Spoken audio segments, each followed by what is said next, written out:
new PTR chapters. And we do. these are PTR chapters that Blizzard wanted everybody to have seen that cinematic. They want people to see the cinematic before. And of course, in this chat, we all have seen the cinematic. Yep. So, and I'm just going to take this opportunity to say, please don't put your story in the PTR. Please don't do this to yourself. Thank you. And you know what? I know, you could perhaps say that ourselves and, say like Tally don't always agree on everything. Yeah. But I think the important thing we should do is try to find areas of common ground, build some bridges. And I think it's a good opportunity to say, we don't think the narrative should be on the PTR. He also doesn't think that the narrative should be in the PTR. There's loads of other creators who also don't think the narrative should be in the PTR. Yeah. So I think this is a really good opportunity for the community to come together and to say, hey, Blizz, we think we would enjoy your story more if it wasn't on the PTR. This was put in the PTR with the intent of people playing it to get the story, because that's why they put the cinematic there. Yeah. Now, in fairness, they also put the cinematic there, as I said at the very start of the video that I did like 1 or 2 days ago. They probably put it there because without seeing that cinematic, some things maybe wouldn't make sense. Yeah, we'd see some zingy call-out tweets about it. Yeah, I mean, they explicitly said that, I believe. Was it Taryn who said that, I think? He did. He explicitly said there was for context for PTR stuff. He did, yes. Yeah, so that's a case where if you have to show us cinematics months before your patch is out from the middle of the story because you want the PTR of context, maybe reconsider. It may be difficult having to spin up a narrativeless build of the game, especially if you do need your your chapter campaign quests tested, but definitely go out of your way to test those internally if possible, because it's going to do more harm. It's going to do more good than harm in the long term if you move this way, I think. Yep. I think some credit to Final Fantasy XIV has got to be given here, because that is a situation where a lot of people have really seen the light. Because as WoW people, we've just been used to how WoW does things, and we've been in our little bubble. And you just have to see the levels of excitement before a Final Fantasy XIV expansion or patch to see the value. Yeah, absolutely. I mean, thinking about Endwalker, there's so many things that if any text were data mined, if any models were data mined, there would have been massive spoilers immediately. If place names were data mined, there would be massive spoilers. Yeah. And that would have it wouldn't have completely ruined it because it stands alone. It's not like, well, if you know it, then it must be bad if you don't enjoy it anyway. But it's like a lot of the impact's taken away. A lot of their ability as storytellers is taken away by us knowing stuff ahead of time. And I think that's where the World of Warcraft team would benefit from massively. From us having to, from us doing chapter 5 without thinking about chapter 4 for 6 weeks before we do it, that kind of thing.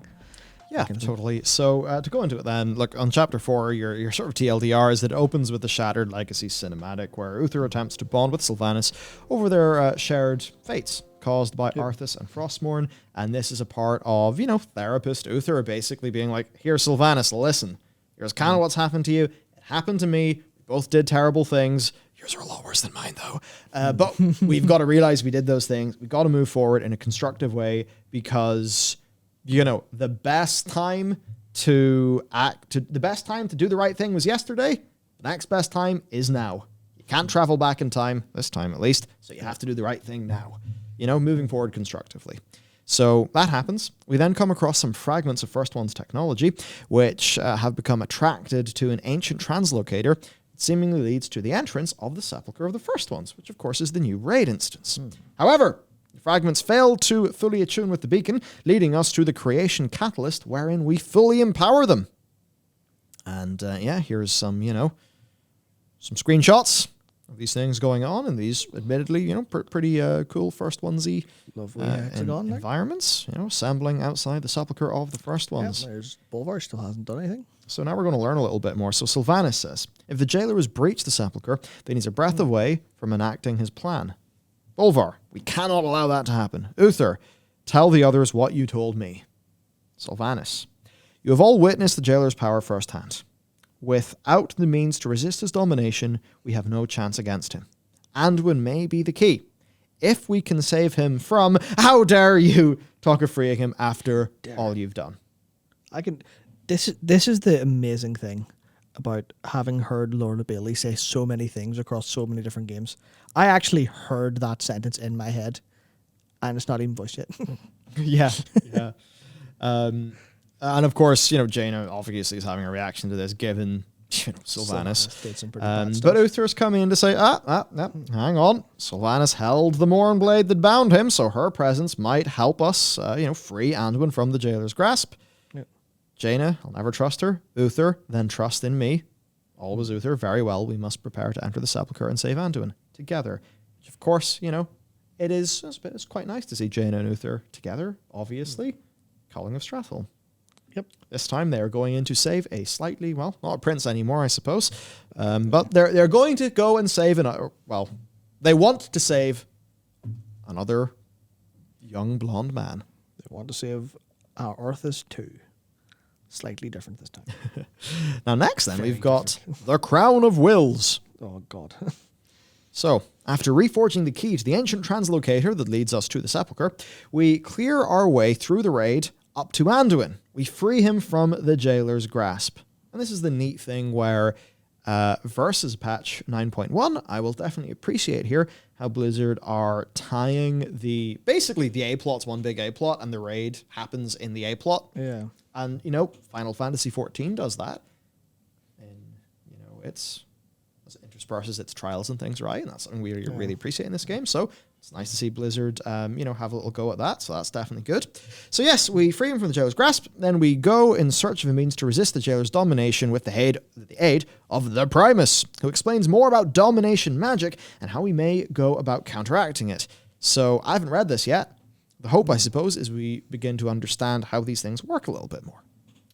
Field tests on various First One's constructs are carried out with the Helm of Domination, discovering that different types of automa can resist domination for varying degrees of time. Because of this, we surmise that due to the ever-changing and complex nature of the language of the First Ones, automa can resist the effects of domination for an extended amount of time. The more advanced in the knowledge of the language, the more resistant to domination magic it becomes. So, infusing the Helm with the ciphers of the First Ones aids us in resisting domination. I would love to have an explanation of physically how, because to me, that's really interesting, because you start to think about, Azeroth and the Oracle talking about the Oracle talking about Azeroth's song, and you start to think about how, musical stuff and musicality and singing speaks to, Era Luvatar. All of that, really, really deep magic stuff. Really interesting, but I hope we get told why. Also, a movie, one of my favorite movies of all time, Arrival. Which is the whole thing with Arrival, it's based on a short story that's kind of based on a theory about how the language that you know and think in just kind of changes perceptions. Now, it's obviously taking it to a more science fiction-y level. With how the aliens in Arrival talk, where their language it's really interesting. It's it's a full circle, but that means quite a lot more. I highly recommend Arrival. It's one of my favorite movies from who is absolutely my favorite director, because he did Arrival, then he did Blade Runner, and then he did Dune. For some reason in my head, I never connect him to Arrival. I don't know why. You watched Arrival? No, I'm not. Oh, I really for should. Fuck's sake, Matt. Watch Arrival. I will. It's great. No, it's really brilliant. Then he's a fucking incredible. Oh, big Dennis Vollivant. Dennis Vollivant, son boy, I tell you. Son boy. Just so you understand, what we're doing here is taking the piss out of regional dialects in our own country. Yep. We do in fact know that he's not called Dennis Vollivant. Denis Villeneuve. That's it. Denis Villeneuve. I'd like an artesian sourdough with a pint of Stella Artois. Artesian.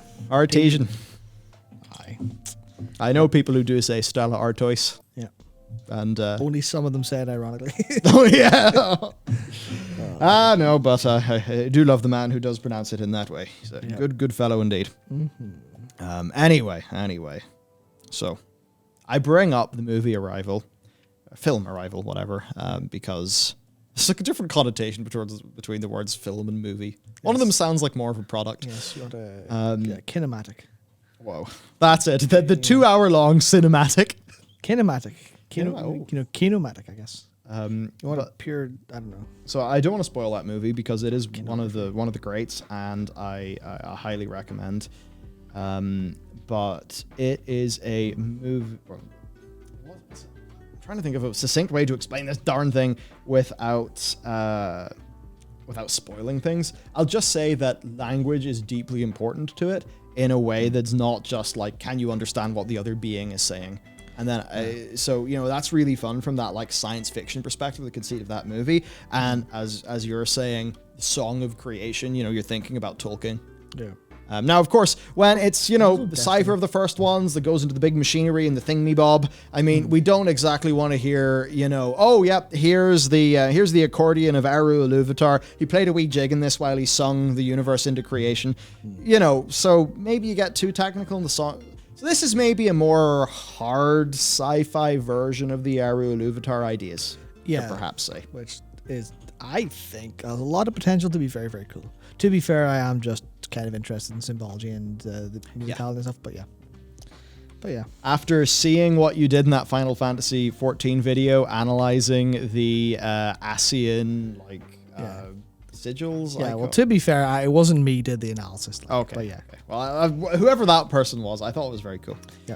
But anyway, so we've worked out that this language of creation, which seems to be the language of the first ones, who I would not say created the universe. I would say they ordered it into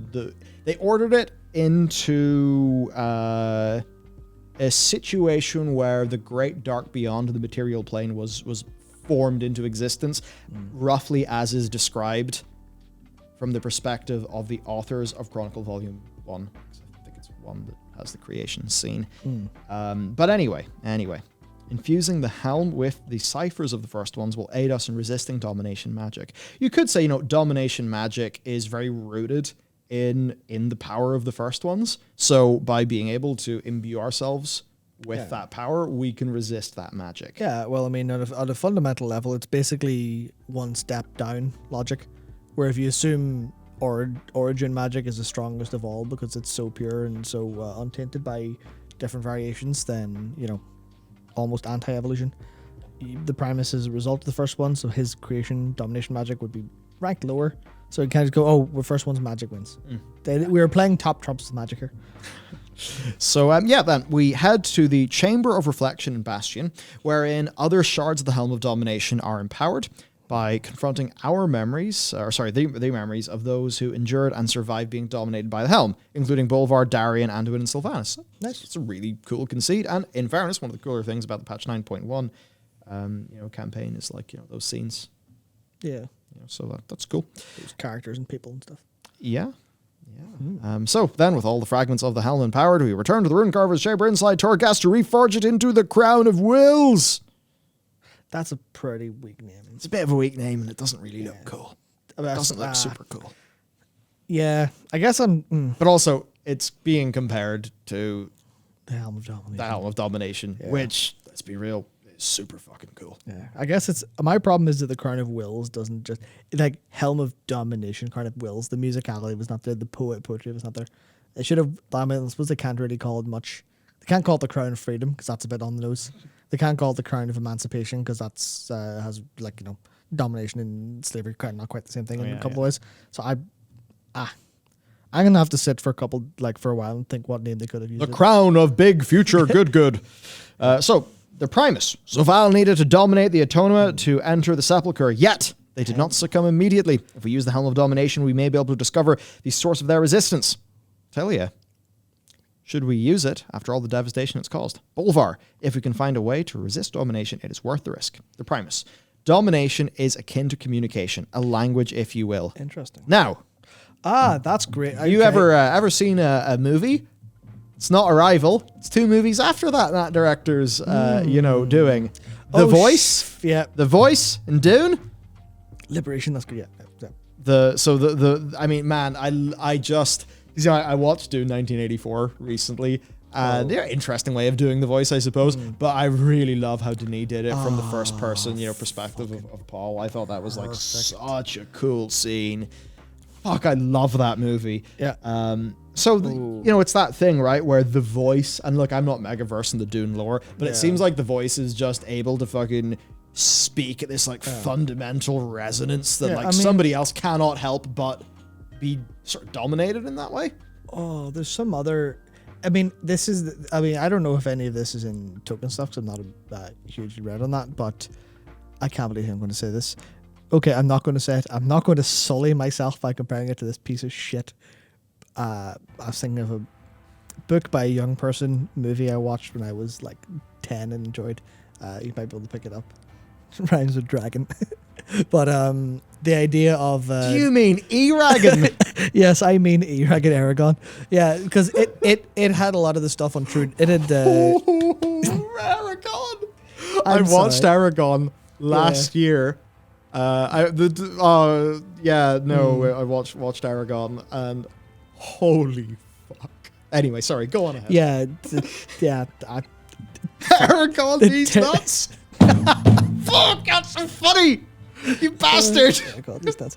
Yeah, so well done, yeah, Donuts. so the movie's not good. The book's not substantially better, but I remembered because I read it when I was young, and it was where I first encountered the idea of the kind of true language of someone's true name, you can dominate them.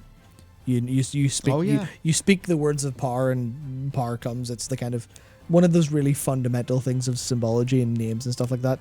So I really love that that's actually this way, because the idea of that being just this person speaking so strongly you can't help but resist is fucking certainly some deep enough issues with those books. But I mean, it's sort of thing, we all kind of like really liked them at the time, and then maybe you grow. I remember reading Dance of Dragons, the Game of Thrones, and then moving to the final Aragon book, and it was really funny because the books were like similar size. Just in one of them, the words were like 3 times as big, which was just funny, but also that's young adult fiction, so I obviously, I'm not really dissing it on those grounds. But it was kind of funny because the little bits whenever he hardened the magic system in Aragon were actually kind of neat. That's why I actually liked it. Jeremy Irons just filling up his gems. I like that stuff. And also it's like Jeremy Irons. There's a thing, Jeremy Irons and Dragon movies. He was in fact in the Dungeons and Dragons movie. But anyway, so basically, here in our team, we do think that all of this playing around with like fundamental words of creation, we think it's interesting, and it is something that has been very effective in multiple works of science fiction and fantasy. Somebody also said, of course, Ursula Le Guin's Earthsea, also true. I mean, I think it's obviously fucking priests, power word spells, fuck's sake. Anyway, yes, it's that stuff is so fundamental, and I think when you go back to like for your concepts, you go back to really deep fundamental truths that like. You can almost in genetic memory, you can feel them. That's how deep they go back. Stuff like that. I really love that stuff. So, domination is akin to communication, a language, if you will. One so powerful that it interferes with a creature's very understanding of itself. That's why it's almost impossible to resist. You're being like manipulated by like the language creation was sung into existence with. I mean, if we can disrupt the interference for long enough, though, we may be able to thwart it. So then we infuse it. We do so in this like really cool looking sort of. It's like a mixture of your AQs, your bronze dragon shrine. It's a pretty neat looking area. So you mean it's sandy? It's sandy. That's what I mean. Boil it down to its bare essentials: sand. Then of course we get this Taliesin. So here's one. This phrase doesn't make. Really doesn't make sense, does it? Just looking at it makes my head spin. Bolvar, that feeling in your mind is the quality that makes domination less effective. And then, a bit of a conversation. Who taught you to wield a hammer? Sir Crestfall of Cultras. He was always there for me growing up. Someone I could look up to in the flesh. You were there alone in Icecrown. Did you ever think of Mother and Me every day? And there's more scenes there between those two characters. And I would say, they're nicely written, nicely acted. It's good. I want more of Telia in the game. I think one of the issues with Shadowlands is it's had sort of like so many characters that, the likes of Telia, it's like at least Flynn got a book, but we would have rather had more of in-game Flynn. So I'm glad that she's sort of in this journey with us, and it would be nice if we got a little bit more of her. Oh man, this is stuff where I actually like where this is going, and like the way I can think about this stuff clearly is like, why did Bolvar know that about domination magic? How was he able to resist it? Is there something he knows about this stuff? Is that something to do with the dragon fire? I believe canonically, it is it's the dragon fire and like the life in him, because life is pretty good at rustling death. Yeah. So, but life didn't resist death; it resisted domination. Now we're thinking about it this way. But this domination magic isn't the language of creation. Yeah, but I mean, you can see the parallels. Here, where is there something to do with?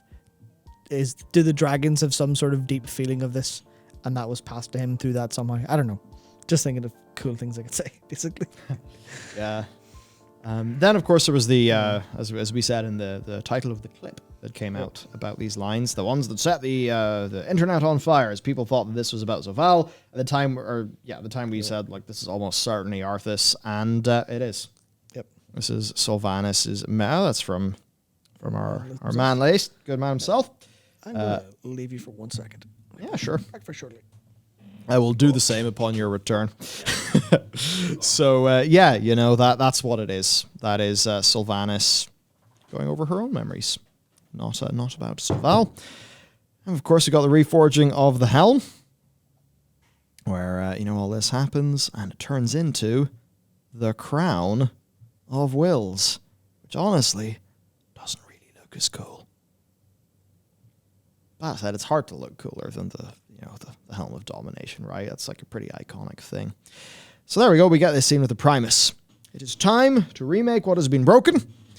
What is to stop this new helm from being used to enslave others, says Thrall. Which Primus says, it is to become something greater, an instrument of free will. Sylvanas, never again will a Lich King reign in Icecrown. So, the whole line, there must always be a Lich King? No longer.